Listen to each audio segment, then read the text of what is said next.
नमस्कार दोस्तों, मेरा नाम अभय कुमार है। जुड़ चुके हो मेरे साथ मेरे YouTube चैनल जिसका नाम है अभय क्लासेस। मेरा नाम अभय कुमार है।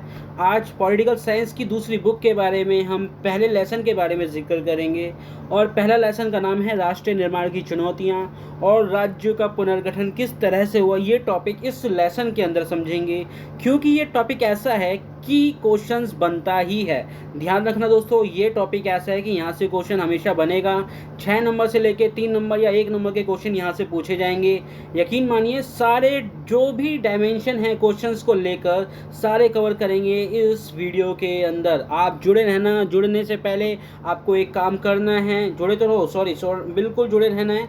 आपको जुड़े रहने के साथ साथ आपको एक काम करना है कि आपको वीडियो को लाइक करना है, सब्सक्राइब करना है, अपने दोस्तों तक ये वीडियो पहुंचानी है ताकि ये लेसन की ग्रोथ जो है, पहुंच जो है और तक पहुंच सके, उनको भी फ़ायदा हो सके और साथ साथ मेरा भी फ़ायदा हो, क्योंकि आपका सब्सक्राइब मेरी मोटिवेशन बन जाती है। शुरू करते हैं। और पहला टॉपिक है राज्यों का पुनर्गठन। सरल वाक्य में पढ़ते हैं क्योंकि हमने यही समझना है आज कि राज्यों के पुनर्गठन से मतलब क्या है। देखिए, जब देश गुलाम था तो आप इस तरह से मान सकते हैं कि देश दो तरह से था। एक देश गुलाम था और एक देश आज़ाद हुआ। ये आज़ादी वाला भारत है, ठीक है, फ्रीडम वाला। और ये गुलाम वाला, क्या बच्चे, गुलाम वाला। अब जब ये गुलाम वाला जब देश है तो यहाँ पर अंग्रेज़ों का शासन था। ईस्ट इंडिया कंपनी भी कह सकते हो या फिर ब्रिटिशियर्स एक गवर्नमेंट का रूल था यहाँ पर भारत के अंदर। इंडिया यहाँ पर भी है, इंडिया यहाँ पर भी है। ये इंडिया है गुलाम देश और ये इंडिया है जब देश आज़ाद हो गया था। जब गुलाम देश था अंग्रेज़ों का, ईस्ट इंडिया कंपनी या फिर ब्रिटिशियर्स का राज था, तो मान के चलिए भारत में जितने भी ए राज्य जीता, बी राज्य जीता, सी राज्य जीता, तो इससे क्या मतलब है ए राज्य बी राज्य से, मतलब मान के चलो कि अंग्रेज़ों ने ये वाला हिस्सा जीत लिया, फिर भारत के अंदर ये वाला हिस्सा जीत लिया, फिर ये वाला हिस्सा जीत लिया। अब क्या करेगी अंग्रेजी शासन कि इसकी जो सीमा है ना, इसको सीमाओं को हटा देगी। ठीक है बच्चे, क्या करेगी, इनकी सीमाओं को हटा देगी। फिर उसके बाद वो यहाँ पे अपना प्रशासनिक राज्य चालू करेगी। क्या बच्चे, प्रशासन से राज्य को चालू करेगी, प्रशासन से ही शासन चलाएगी। किसके अंदर, राज्य के अंदर। यानी जितने वो राज्य जीतते थे उतने राज्य को वो प्रशासनिक आधार पर राज्यों का निर्माण करते थे। जिससे क्या होता था, अब मान के चलिए कि प्रशासन के आधार पे राज्यों का एक तरह से अंग्रेजों ने निर्माण तो कर दिया, परंतु यहाँ पे कई प्रकार की भाषाओं का एक साथ मिल जाना, मान के चलो तेलुगु भाषा ही हो गए, क्या कहते हैं केरला हो गए, या अन्य और भी भाषाएं हैं, वो एक राज्य क्षेत्र के अंदर आ गए, एक राज्य के अंदर आ गए। मान के चलो इस राज्य के अंदर तेलुगु भाषा ही हो गए, केरला आ गए, मलयालम आ गए। ऐसे में समस्या क्या आएगी कि भाषाई आधार पर लोगों के सामने समस्याएं आएंगी कि उनका कामकाज कैसे होगा, उनकी पढ़ाई लिखाई का काम कैसे होगा, उनकी डॉक्यूमेंट वेरिफिकेशंस का काम कैसे होगा। और भी भाषाई आधार पे इनको, यानी भारत का जब गुलाम था, अंग्रेजों का शासन जब चल रहा था, तो प्रशासन के आधार पे अंग्रेजों ने भारत के अंदर राज्यों का निर्माण करा था। प्रशासन के आधार पे, मैं फिर से एक बार बोल रहा हूँ। जब और फिर वो क्या काम करते थे कि उन्हें ये मतलब नहीं था कि भारतीय लोगों को कितनी समस्या आ रही थी, उन्हें ये मतलब था कि अंग्रेजों का शासन कितनी बेहतर तरीके से चलना चाहिए। उन्हें अपने शासन को बेहतर चलाने से मतलब था, ना कि भारतीय लोगों की हितों से या उनकी चिंताओं से अंग्रेजों को कोई लेना देना नहीं था। परंतु भारत की समस्या आप समझ सकते हो कि जब देश गुलाम था, प्रशासनिक तौर पे जब राज्य का निर्माण हुआ आज़ाद गुलाम देश के अंदर, तो हम समझ सकते हैं कि भारतीय लोगों के सामने कितनी समस्याएं आई होंगी भाषाई आधार पे, क्योंकि राज्यों का जो निर्माण अंग्रेजों ने किया था वो प्रशासन के आधार पे किया गया था। परंतु जब देश आज़ाद हुआ, जब हम बात करते हैं जब देश आज़ाद हो गया, तो आज़ादी से पहले ही इंडियन नेशनल कांग्रेस, क्या बच्चे, INC, इंडियन नेशनल कांग्रेस ने 1920 के अंदर, कब बच्चे, अब इसे हटा देता हूँ, 1920 के अंदर आप नागपुर अधिवेशन के बारे में सुनोगे अभी इस वीडियो में समझोगे कि नागपुर अधिवेशन हुआ था 1920 के अंदर, और कांग्रेस ने ये प्रॉमिस करा था कि जब हम आज़ाद होंगे, आज़ाद देश के तौर पे जब हम अपना शासन करेंगे तो भाषाई आधार पे राज्यों का निर्माण किया जाएगा और भाषाई आधार पे राज्यों के साथ कामकाज शुरू होगा। तो इसलिए 1920 का जो नागपुर अधिवेशन है काफ़ी इम्पोर्टेंट है। भाषाई आधार पे इन्होंने प्रॉमिस करा था कांग्रेस के द्वारा कि हाँ भाई, शासन भाषाई आधार पे होगा राज्यों के अंदर, प्रशासन क्या कहते हैं, भाषाई आधार पे राज्यों का निर्माण होगा, ना कि प्रशासन के आधार पर, ताकि जो राज्यों की समस्याएं हैं, लोगों की समस्याएं हैं, उसका समाधान किया जा सके। देश आज़ाद होता है 1957 में। कब बच्चे? देश 1957 में आज़ाद होता है। 1947 में देश आज़ाद होता है। और जब देश 47 में आज़ाद होता है तो हम ये समझ सकते हैं कि भारतीय सरकार शासन में आ गई थी। भारतीय लोगों जो हैं, अपने ही लोग भारत के शासन में आ गए थे। तो भारतीय लोगों के एक तरह से जो प्रॉमिस करा था 1920 वाला, उस पे काम करना था कांग्रेस सरकार को। क्योंकि आप जानते हो कि अंतरिम सरकार जो आई थी जब देश का शासन चला था 1947 के बाद से, तो कांग्रेस की सरकार बनी जो कि अंतरिम सरकार थी। तो अंतरिम सरकार का मतलब होता है काम चलाऊ सरकार, अंतरिम का मतलब होता है काम चलाऊ। तो भारतीय जनता ने याद दिलाया कि 1920 में कांग्रेस ने काफ़ी सारे वायदे किए थे भाषाई राज्यों के निर्माण को लेकर, परंतु 1947 में एक समस्या नहीं थी, बहुत सारी समस्या थी। और उन बहुत सारी समस्याओं में से आप जानते हो, देश का बंटवारा हुआ था, देश के अंदर शरणार्थियों की समस्या हो गई थी, देश के अंदर रजवाड़ों की समस्या हो गई थी, और भी नाना प्रकार की समस्याएं उत्पन्न हो गई थी। और उनमें से एक समस्या भाषाई आधार पर राज्यों के निर्माण को लेकर भी उत्पन्न हो रही थी। तो ये इसकी एक पृष्ठभूमि है जो अभी जो बताया जाएगा उससे आप लिंक कर सकते हो, आप समझ सकते हो कि मैं क्या बताने की कोशिश कर रहा हूँ। राज्यों का पुनर्गठन बहुत सरल भाषा में बताया जाएगा। यहाँ पे शुरुआत की स्थिति कैसी थी? आज़ादी जो है 1947 में मिली, और आज़ादी के साथ बंटवारा हो गया देश का भारत और पाकिस्तान के तौर पर। पाकिस्तान जो है भारत में से अलग हुआ था, और भारत पाकिस्तान दो देश विश्व के नक्शे पे उभर कर सामने आते हैं। और उसके बाद राष्ट्र निर्माण पूरा नहीं, हम ये नहीं कह सकते कि जब भारत आज़ाद हुआ, पाकिस्तान का विभाजन हुआ तो राष्ट्र का निर्माण हो गया, नहीं। अभी समस्याएं बहुत सारी बाहें खोल के खड़ी हुई थी। अब कौन सी और समस्याएं थी? जैसे आज का टॉपिक ही यही है कि राज्य निर्माण को लेकर कि कैसे पुनर्गठन किया गया था, तो ये सबसे बड़ी चुनौती है।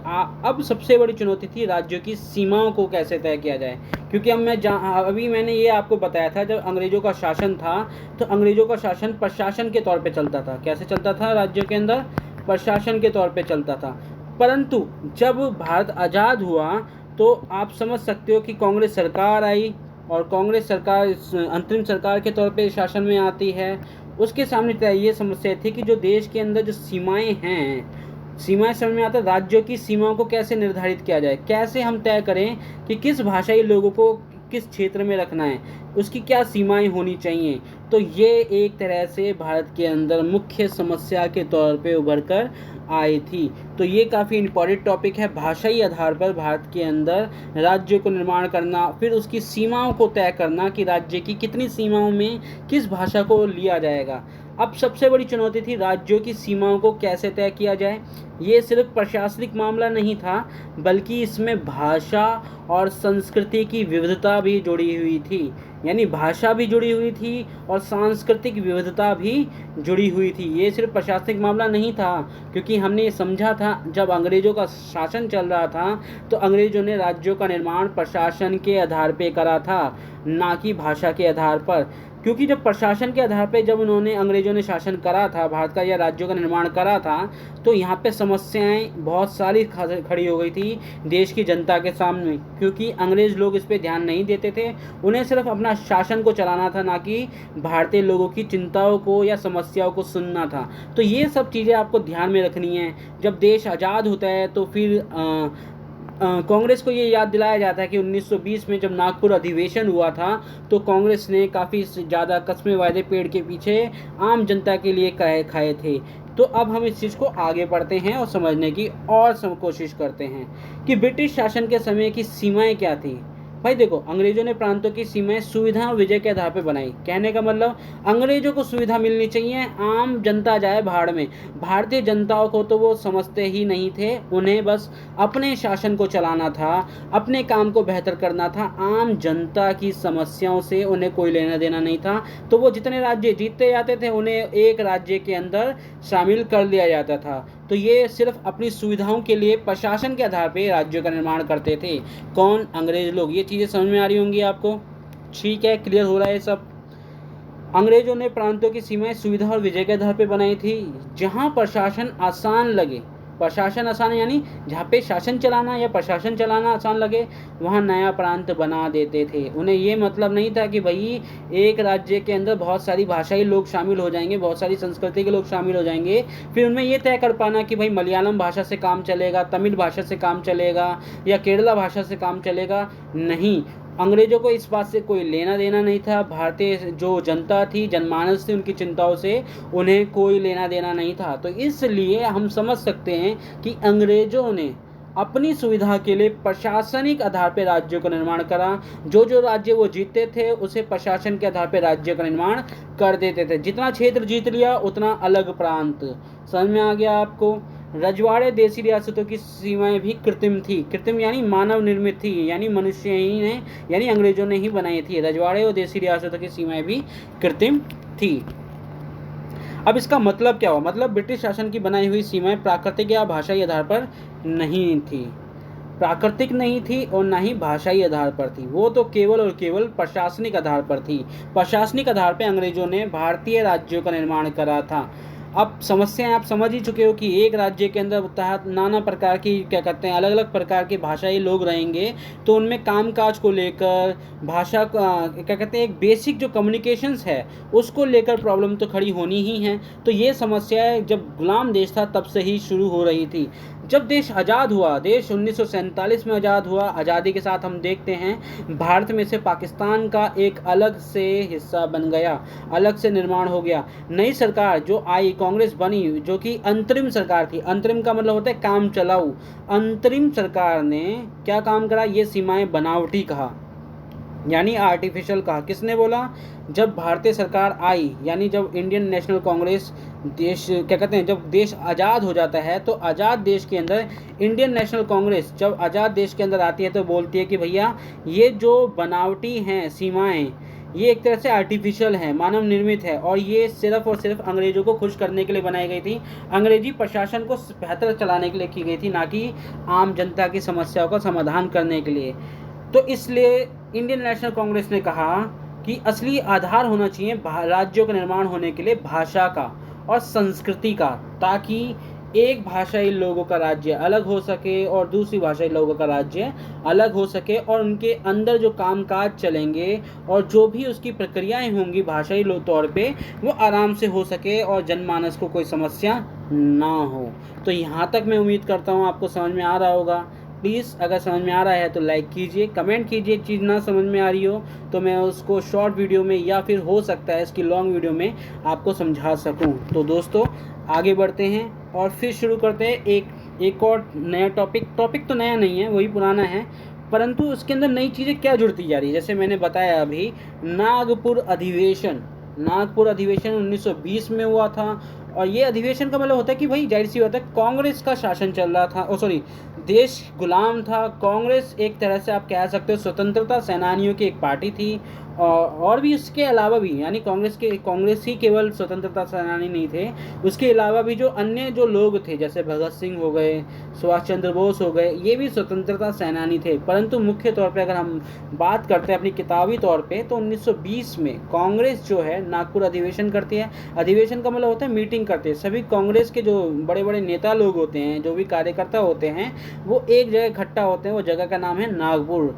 1920 साल होता है और यहाँ पे तय किया जाता है कि भाई भाषा, राज्य का जो भी निर्माण होगा, राज्यों का जो भी निर्माण किया जाएगा वो भाषा के आधार पे किया जाएगा। किसके आधार पे होगा बच्चे?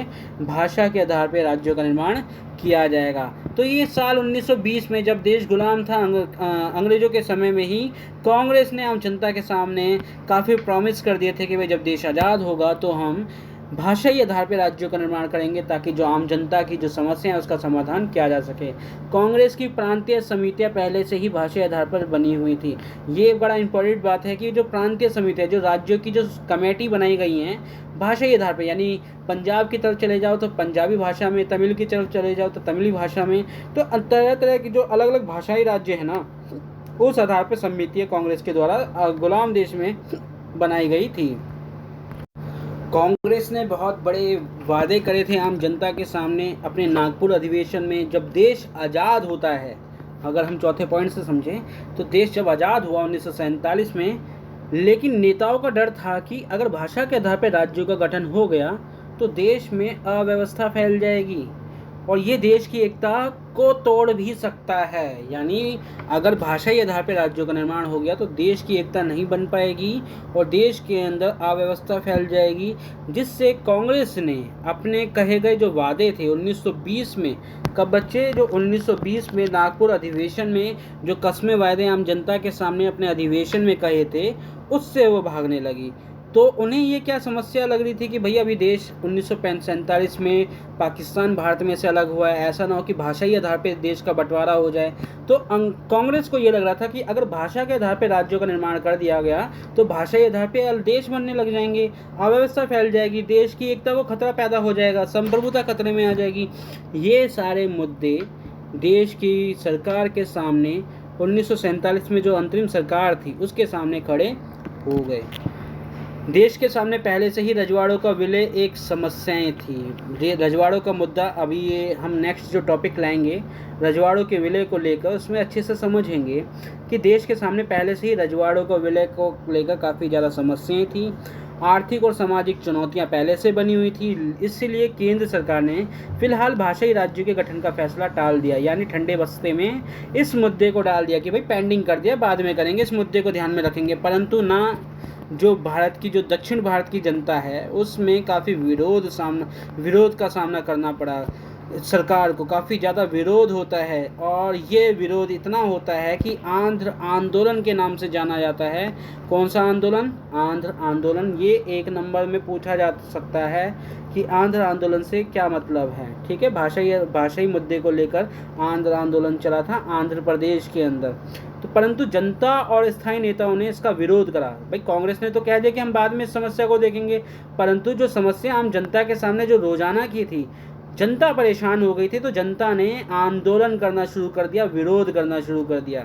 सबसे बड़ा आंदोलन पुराने मद्रास प्रांत, जिसे आज का आंध्र प्रदेश, तमिलनाडु और केरल व कर्नाटक के थे कहा जाता है, यानी ये मद्रास प्रांत कहा जाता था। यहाँ पे काफ़ी ज़्यादा आंदोलन शुरू होते हैं।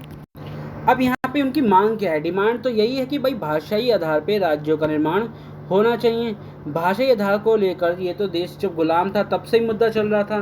तो तेलुगु भाषाई क्षेत्र को अलग करके आंध्र प्रदेश बनाया जाए। अब आपको इस तरह से समझना है ये क्या बोल रहा है, आप इस तरह से समझने की कोशिश कीजिए कि ये बोल रहा है कि तेलुगु भाषी क्षेत्र को अलग करके, पहले तेलुगु और आंध्र भाषाई लोग एक ही राज्य के हिस्से थे, ये बाउंड्री नहीं हुआ करती थी। ठीक है, अब आप मान के चलो इस तरह से कि तेलुगु और आंध्र भाषाई लोग एक ही राज्य के अंदर रहा करते थे। अब डिमांड क्या उठी? डिमांड ये उठी कि भाई आंध्र प्रदेश राज्य अलग बनाया जाए, तमिलनाडु से तेलुगु भाषा से आंध्र को एक अलग राज्य का दर्जा दिया जाए, अलग राज्य बनाया जाए। लगभग सभी तेलुगु भाषाई राजनीतिक शक्तियाँ इसके पक्ष में थी। जितने भी तेलुगु भाषाई मानने वाले लोग थे इसको मानने के पक्ष में थे कि भाई आंध्र को अलग करके अलग राज्य बनाया जाए, और ये मुद्दा उठाया गया। सामने कुछ पिक्चर भी देख रहे हो आप, ये समस्याएं उस समय की थी जब देश के अंदर भाषाई आधार पे मुद्दा उठ रहा था। यहाँ पे जो ये शख्स देख रहे हो, ये जो व्यक्ति देख रहे हो, ये श्री रामुलु पोट्टी थे। इन्होंने 56 दिन की भूख हड़ताल रखी। इनकी डिमांड नहीं मानी गई तो इनकी मृत्यु हो गई। इनकी मृत्यु के बाद देश के अंदर और ज़्यादा उग्र तरीके से विरोध उत्पन्न हो जाता है। तो देश के अंदर समस्याएं और ज़्यादा उत्पन्न होने लगती हैं। भाषाई आधार पे राज्यों के अंदर एक तरह से आप समझ सकते हो आंदोलन शुरू हो जाते हैं, विरोध शुरू हो जाते हैं। आगे बढ़ते हैं। देखो अभी मैंने जो तस्वीर दिखाई थी उसी के बारे में अब समझने की आपको मौका मिलेगा। ये बोल रहा है पोटी श्री रामुलु। अब पोटी श्री रामुलु जो हैं यही आंदोलन करता है जो अभी आपको मैंने तस्वीर में दिखाए थे, जो बैठे हुए हैं ये श्री रामुलु पोटी हैं। ये वे शख्स जो हैं, जो बुजुर्ग इंसान हैं, श्री रामुलु पोटी है। इन्होंने 56 दिन की भूख हड़ताल रखी, सरकार ने अनदेखी करा और रिजल्ट क्या आता है, इनकी मृत्यु हो जाती है और देश के अंदर और उग्र आंदोलन शुरू हो जाते हैं। यहाँ तक आपको बात समझ में आ रही है और उम्मीद करता हूँ आपको समझ में आ ही रहा होगा। आगे बढ़ते हैं। पोटी श्री रामुलु और आंदोलन की किस तरह से पोटी श्री रामुलु ने आंदोलन खड़ा करते हैं और देश के अंदर कांग्रेस नेता और गांधीवादी पोटी श्री रामुलु, गांधीवाद का मतलब होता है जो श्री रामुलु हैं वो गांधी विचारधारा है, जो गांधी थे उनकी विचारधारा को मानते थे।